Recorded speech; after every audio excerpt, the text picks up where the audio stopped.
तुलसी अपने राम को रीज भजे चाहे खींच, खेत पड़े पर जामी है उल्टा सुल्टा बीज। तो खींच के भी भजो तो कोई बात नहीं है। पर मैं एक राजनीतिक बात बता देना चाहता हूं।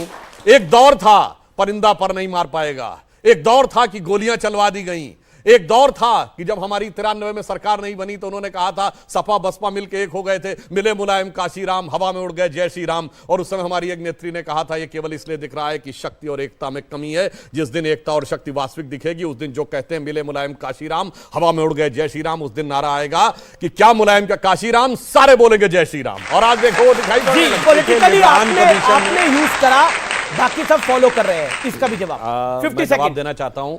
हमारे एजेंडा में तो वो तब से था। अब इन्होंने कहा 86 की बात, कितनी सीटें थी उस समय हमारी? शायद दो थी। तब भी राम हमारे एजेंडा में थे और 303 पे भी है। जिस समय हम शुरू हुए थे जनसंघ के रूप में 1951 से आज तक थे। राम हमारे लिए राजनीतिक मुद्दा नहीं है मान्यवर।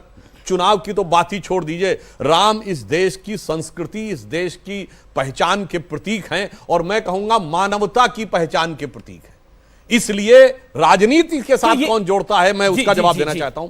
चुनावी अभियान की शुरुआत, शायद रहमानी साहब एक बात या तो ध्यान नहीं रही या जान के उसको घुमा गए। 1989 का लोकसभा इलेक्शन, उसकी शुरुआत स्वर्गीय राजीव गांधी जी ने अयोध्या से राम का नाम लेके राम राज्य के नारे के साथ की थी। चुनावी अभियान की शुरुआत। तो हुआ क्या? वो करा तो सही, लेकिन कांग्रेस उसके बाद कभी फुल मेजोरिटी से आ नहीं पाई सत्ता के अंदर। आप आए दो बारी, 2014 और 2019। उसका कारण यह है जी कि वाजपेयी जी के स्टेटमेंट याद कर लीजिए अब। नहीं, मैं उसी पॉइंट पे। और सर अगर स्टेटमेंट याद करना तो मुलायम सिंह जी का फ्लोर ऑफ द हाउस पे है कि हम बाबरी मस्जिद दोबारा तामील करेंगे। हाँ। और नरसिम्हा राव का प्राइम मिनिस्टर है। जबकि हकीकत एक और बात बता दूं, हमने कभी नहीं कहा हम मंदिर बनवाएंगे। हमने कहा कि हम मंदिर निर्माण का समर्थन करते हैं। मंदिर निर्माण तो राम जन्मभूमि। अब सुधांशु जी इतना भी शरीफ आप मत बनिए। आपने कहा था सौगंध राम की खाते हैं, मंदिर वही बनाएंगे। सुनिए कर रहे हैं मान्यवर। जी। अब ये क्या मजबूरी है, ये पूछिए। अरे भाई ये मजबूरी क्या है? हमने ये नहीं कहा था। ये किसने गवाया था गीत?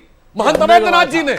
वो राम जन्मभूमि न्यास समिति के अध्यक्ष थे। और आगे उससे पहले क्या बोला था? जन जन के मन में राम रमे और प्राण प्राण में सीता है, हर हृदय की धड़कन रामायण पग पग पर बनी पुनीता है। इसलिए नरनाहर श्री पुरुषोत्तम का हम मंदिर भव्य बनाएंगे, सौगंध राम की खाते हैं, पार्लियामेंट बनाएंगे। तो मैं इसलिए कह रहा हूं। अरे भाई बात तो सुनिए। मगर अंतर क्या है? इनके तो सीएम ने कहा कि मस्जिद तामील करेंगे, जबकि फैक्ट बताऊं, इस्लामी मामलों के जानकार हैं कि भाई मुलायम सिंह और नरसिम्हा राव तो इस्लाम की नजर में काफिर हैं। काफिर तो मस्जिद तामील कर ही नहीं सकता था। और सरकार मस्जिद तामील नहीं कर सकती, काफिरों के पैसे से मस्जिद कैसे तामील हो सकती? इसके बावजूद किसी ने अपोज किया हो तो बताइएगा।